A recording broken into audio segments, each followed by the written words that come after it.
life.com.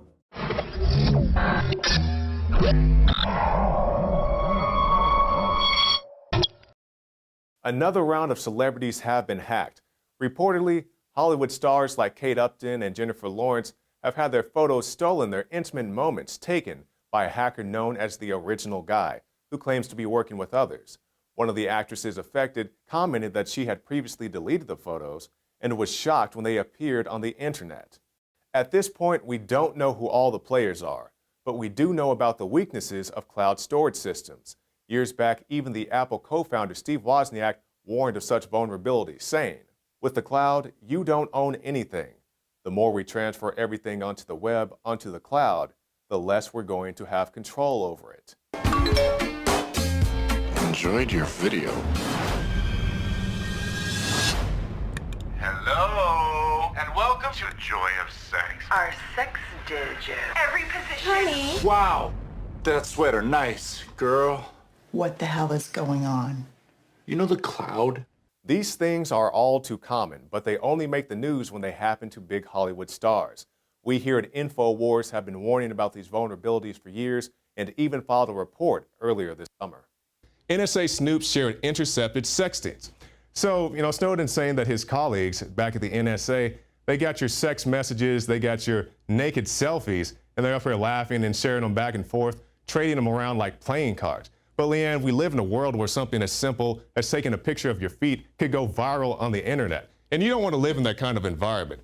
Be careful what information you put on your phone, on your computer, anything with online capability, because whether it's a pack of hackers or government-funded snoops, which oftentimes are one and the same, your devices are open to intrusion. You can find more reports at INFOWARS.com. According to DARPA, who invented the internet and set up the modern infrastructure we live under, within just a few years, devices are coming out where they won't store data natively, or very little. You'll be forced onto a cloud-like system. Cloud computing, headed up by Amazon, Google, and Apple, Oracle, Cisco, and others, openly admits that they're co-housing their servers with the NSA and the CIA. And that Microsoft has basically been part of the intelligence combine since its founding, along with IBM. So when I talk about hundreds of stars having their photos grabbed by a hacker who was able to break into the Apple cloud, it's a fact that these systems make us insecure, not secure. All you had to do was get into the cloud, search by their names, find their accounts, and download it. Celebrate the spirit of freedom and liberty upon which our nation was founded at InfoWarsShop.com. Molon Lave is ancient Greek for come and take it. This popular design combines both classic Greek Spartan imagery with modern M16 assault rifles. Now available in women's tees and proudly made in the USA. And now you can protect yourself from corrupt cops with the InfoWars dash cam. It's your car's black box that records all that the driver sees and hears. And introducing the Block It Pocket. It renders your phone undetectable while protecting your private data and your health. Or take back your privacy and protect your personal information by getting your very own Detractor cell phone pouch. So get incredibly high-quality, freedom-based products and help fund the revolution at InfoWarsShop.com. City of Austin tap water versus filtered City of Austin tap water. I can taste dirt in it. God knows what's in this. This has an aftertaste. Tastes like Austin water? Yeah, it does. Ugh. These people just sampled City of Austin tap water straight from the faucet. Next, we had them try a sample of tap water filtered through the ProPure G2.0 filtration system. High quality H2O. That one is better. Tastes like nothing. Yep, I know what good water tastes like. It's good water. Most tap water contains added substances like fluoride, chlorine, Monsanto's deadly pesticide, glyphosate, and many others. Studies prove that these substances are linked to an assortment of major health issues, including tooth decay, lowered IQ, and even cancer. It tastes like you're drinking out of the lake when you're drinking tap water. Yeah, it has that processed flavor to it. The Pro Pure G2.0 filtration system removes these deadly substances and many more, leaving only fresh-tasting, deliciously clean water. Okay, this is very tasty. It's good water. Refreshing. It's good. Go to InfoWarsStore.com today. Use promo code WATER and save 10% off your Pro Pure purchase. Again, that's InfoWarsStore.com or call 1-888-253-3139. Welcome back. Now, to quote our next guest, John Rappaport, he says the 2004 CDC study on the MMR vaccine and autism was cooked. It was a fraud. Now, actually, it's a massive cover-up. It's not just the CDC. The cover-up extends to mainstream media, of course, especially CNN, who is actually pushing back on this, as well as scientific journals. So to break all that down for us and to explain what it really means is John Rappaport of NoMoreFakeNews.com. Good to be here. Thanks.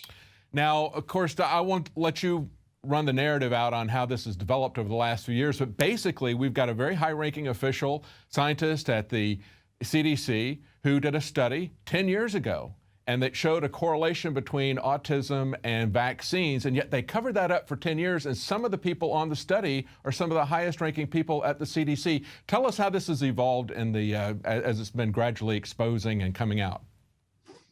Well, on August 27th, CDC whistleblower scientist William Thompson admitted that this key study that was published in 2004 in a very prestigious journal, Pediatrics, that basically whitewashed any possible connection between the MMR vaccine, measles, mumps, rubella, and autism, was a fraud, that he and other co-authors left out a key set of data, as he calls it, about young male African-American babies who had a much higher risk of autism and had been vaccinated with the MMR vaccine. He admitted to this in a public statement that was released through his lawyer, Rick Morgan, in Cincinnati, who was a whistleblower attorney. Now, Thompson is still working at the CDC. He hasn't been fired. He hasn't quit. He's a scientist. And yet here he comes out with this remarkable statement. And people have to understand how amazing this is. I mean, researchers, big-time researchers, don't do this. That's right. They don't come back and say, hey, it was a fraud. And I was in on the fraud, and so were my co-authors, especially since one of those co-authors, the lead author in the study, Frank DiStefano, is also an executive at the CDC in charge of vaccine safety. So this is a gigantic scandal. And the major media have been pushing back, covering it up, and as you pointed out, John, space. And as you pointed out, John, this has had real consequences for families for the last 10 years as they've kept this quiet. That was a 340% increase in the risk of autism for the young male blacks who got that vaccine under 3 years of age. Yes, so in the past 10 years, how many more cases of autism connected with the vaccine have been brushed aside, overlooked? The public hasn't been informed, mothers haven't known, fathers haven't known, because of this fraudulent study that was published, as you say, 10 years ago in 2004. So we're talking about real humans here. This is not just an academic question. We're talking about major vaccine damage, destruction of human life, destruction of brains in babies. It doesn't end. And it's much broader. It's much broader than just the CDC covering this up as well. We also have a journal where Dr. Brian Hooker, who learned of this information from talking with the Dr. Thompson at the CDC, he published a study basically having the data re-added that was omitted, and that study was taken down, and we've seen CNN basically push back against this whole narrative with a series of of reports that are trying to get people to not pay attention to this, to reassert that in spite of this story, that they have many other studies. John, if we can't trust this study, can we trust those other studies? No, absolutely not. Neither can we trust any of the studies that any of these co-authors on the 2004 study have published. And they have published other studies about vaccine safety, about mercury in vaccines, about the whole shoot and match. So now everything is thrown into complete doubt. And yet, the CDC is saying nothing about this. There is no sign or hint of an internal investigation, or better yet, an outside investigation, nothing about congressional hearings. And as I said, major media are covering it up or making very little of it, trying to claim there is no problem. So this is a crime, a conspiracy, a cover-up, classic case with huge amounts of human damage littered in the wake of this. Now, this journal that took down Dr. Brian Hooker's report showing the data, they took down that study. They have still not put that up, even though Dr. Thompson has come out and verified that what was said about it, the 340% increase in risk for young black males having this vaccination. We saw this reported by the alternative media. We saw it reported by citizen journalists at CNN's iReport. Talk about that, because they took down some of those articles at CNN. Yeah, there were a couple of citizen or iReports at CNN. That's, as you say, their citizen news outlet, exposing parts of this scandal when it first broke. And these reports were getting huge numbers of hits, hundreds of thousands of views and so on. And then they were taken down with some sort of a statement, or we're trying to verify this and vet the story. We'll get back to you. The stories continued to be disappeared. Then they came back again. Off and on, off and on. CNN was obviously scrambling to try to figure out what to do, because these iReports from citizens were getting, in many cases, more attention, interest from the public than the regular news stories that CNN was reporting. And then they were hustling to try to see what they could do to cover this whole thing up. Exactly. And then CNN came out with an article, Journal Questions the Validity of Autism and Vaccine Study. So basically what they do is they do an article talking about how that journal took down Dr. Brian Hooker's information that actually came from the original CDC study 10 years ago that was omitted. So when he put that information back in, and that was listed on a journal as a study, and they took it back in, the angle that they took about that was that the journal took that down because it wasn't a good story, it wasn't a valid story. And I noticed that what they did was they linked to the place where the journal had taken that story down. They never linked, you can't find the original article from Dr. Hooker, and they don't talk anywhere about that increase in risk, what that amounted to. Instead, and I want to play this real quick clip from the CNN report that Elizabeth Cohen did and get your remarks on this. Instead, they talk about how vaccines are responsible for a drop in infant mortality.